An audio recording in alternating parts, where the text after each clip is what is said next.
Hey guys, MechWarrior25 here. I thought I would put a system review of what I think is one of Sega's most underrated game consoles when it comes to generation, as in just it was there and just flew by. Which is really sad because this is an awesome game system.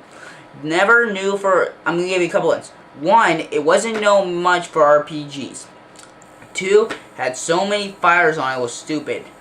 And three, and this will probably get it away, it succeeded the Saturn in every way. Yep, talking about the Sega Dreamcast. This system is awesome.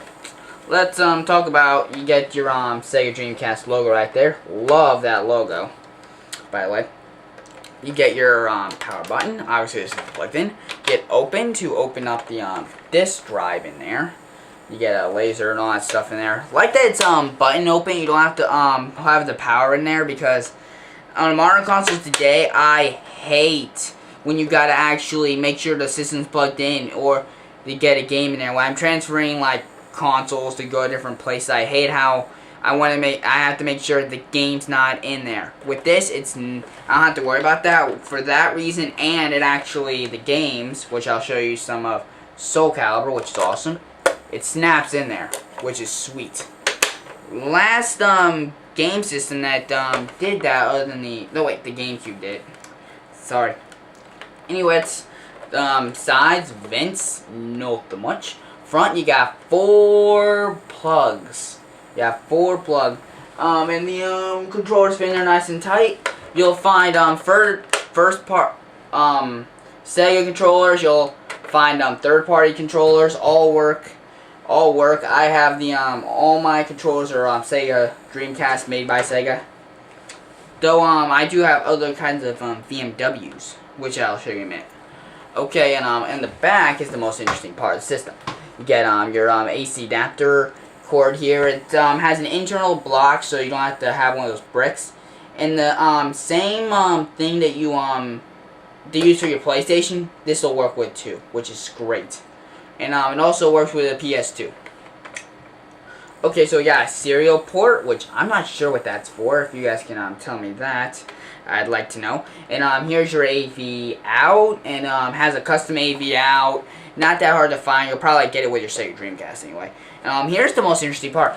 That's a phone jack in there. You're going why would there be a phone jack on a game system? Unless, did this thing do online play? Yeah, there are some games for the Sega Dreamcast that do support multiplayer.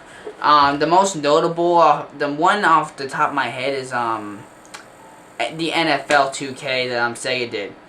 Because I heard a story about that. I'm gonna tell you guys while I'm getting that BMW out.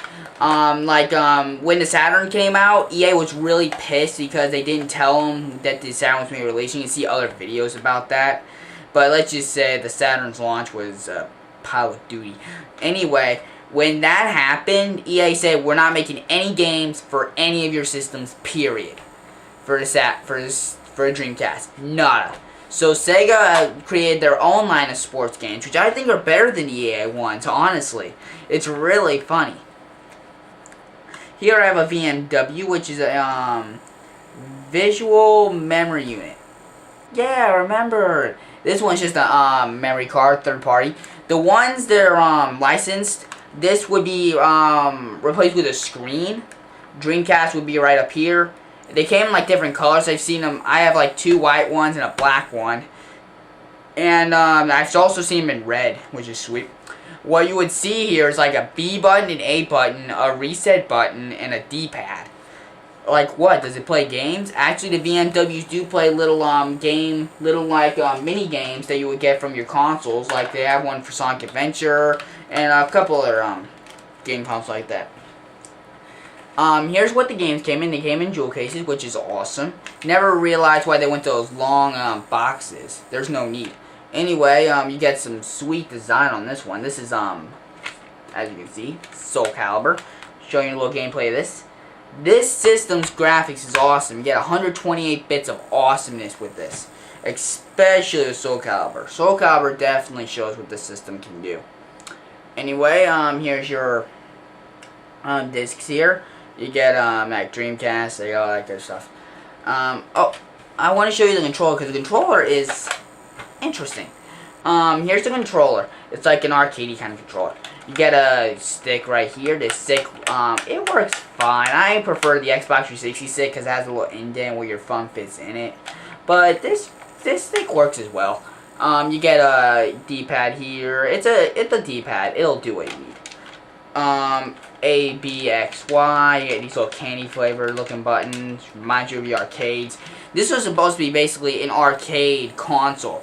There are so many arcade games that were ported to this thing. It's insane. You get the Marvelous Capcom series started on this. Soul Calibur didn't start on it, but it was basically pretty much launched onto this sucker. And you just get a lot of really good arcade titles, a decent good amount of exclusives. You got Mortal Kombat Gold. You got the Sonic Adventure series, and any Sonic game on there is exclusive, obviously. You got Golden Axe on there, and just a bunch of really, really good games. Nice 3D renderings. Anyway, you get L and R triggers here. And you're going like, what's this for? And if you look on the console, it's like, where do the VMWs go? And you're going like, you're shitting me, right? They don't go in the controller, do they? You saw it here.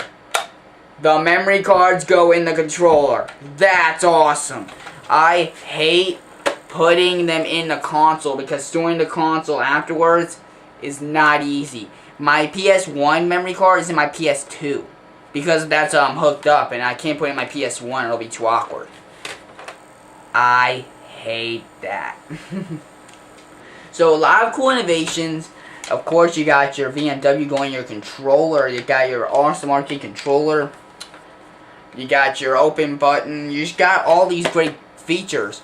But features are nothing without good games. So, are there any good games?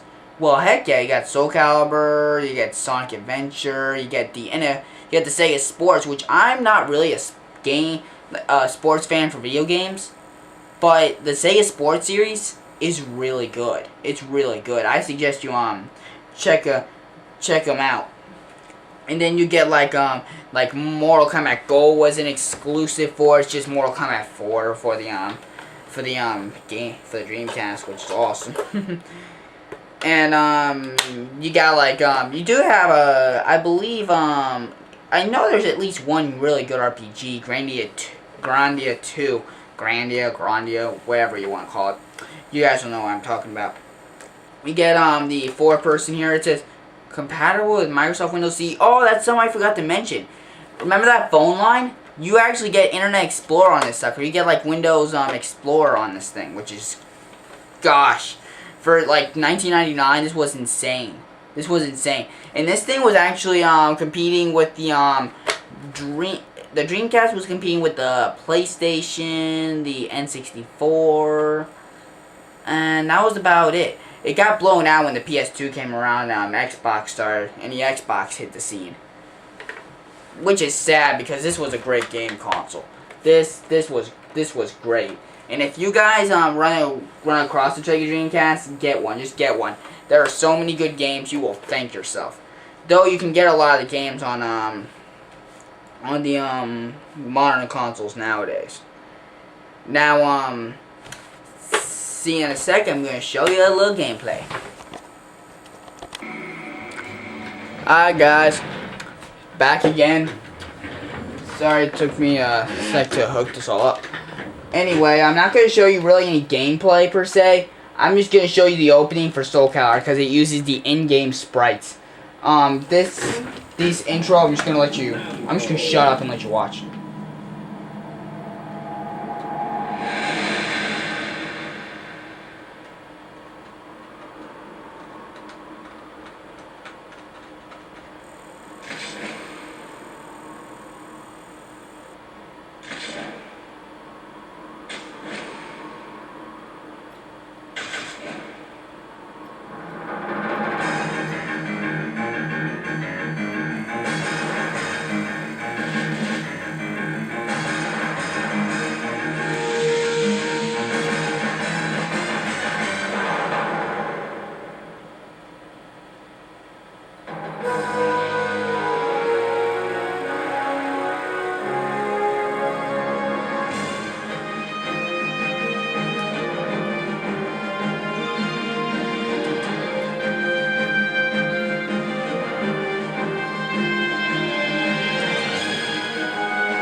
Anyway, guys, if you have any questions, you want to see some gameplay of this game, which is Soul Calibur, just chat me up on my YouTube page.